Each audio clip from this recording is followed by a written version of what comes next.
Ano yan? Chicharon yan? Chicharon to? Oo daw. Sarap to ah. Kami dun sa... Naman boss.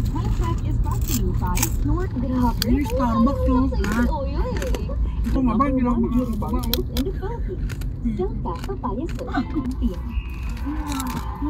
Or purpose-driven influence. Alright guys, at buti na lang medyo huminto-hinto na at tumigil-tigil na rin ang isang malakas na ulan. So okay ba ang lahat? At kamusta po tayo ngayong kakadaan na bagyo? At we hope sana okay lang kayo na nandyan po, no? And then buti na lang at medyo tumila na ang malakas na ulan at tayo ngayon ay pauwi na. At buti na lang at maganda ang daloy ng ating biyahe at samahan nyo kami sa aming pag-uwi.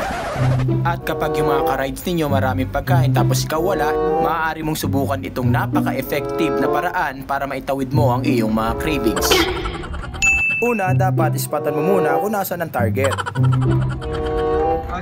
Pangalawa, tanungin mo kung anong klaseng pagkain yan at kapag inabot sa'yo, saka kukuhanin. Ano yan? Chicharon yan? Ano yan? Chicharon yan? Ano yan? Chicharon yan? Papa.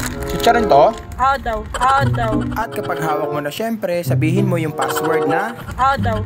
sarap to ah. Sarap to ah. Kami dun sa...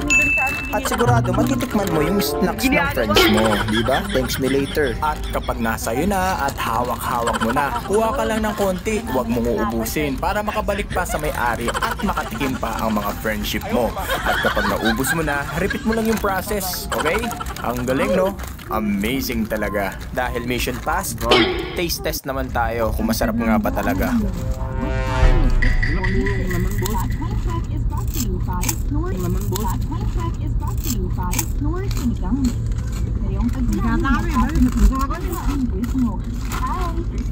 Ito lang kinahinan natin, no? Yung Starbucks.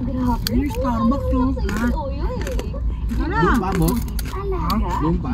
Starbucks mo ko. Mamaya, ganun tayo. Uwi muna natin yung order natin na ganyan, no? Huwag na lang bumaba, hindi lang makakababa. Bumaba, hindi lang makakababa. May dream career ka ba? Kahit ano pa yan, push mo lang. Dito? Kung kapatid ang passion mo, let the world taste how sweet life can be. Or be an empowered athlete na kaya mag-inspire sa buong team. Last bite at maraming salamat po. Hanggang dito na lamang po ang ating video. Thank you sa panonood at pagtambay sa ating page. Kung hindi ka pa nakapag-follow, please like and follow po. Share nyo na rin po ang ating page, Coach Dennis Zuniga, at thank you po sa inyong support. Kita-kits po tayo sa susunod nating mga uploads. Salamat po!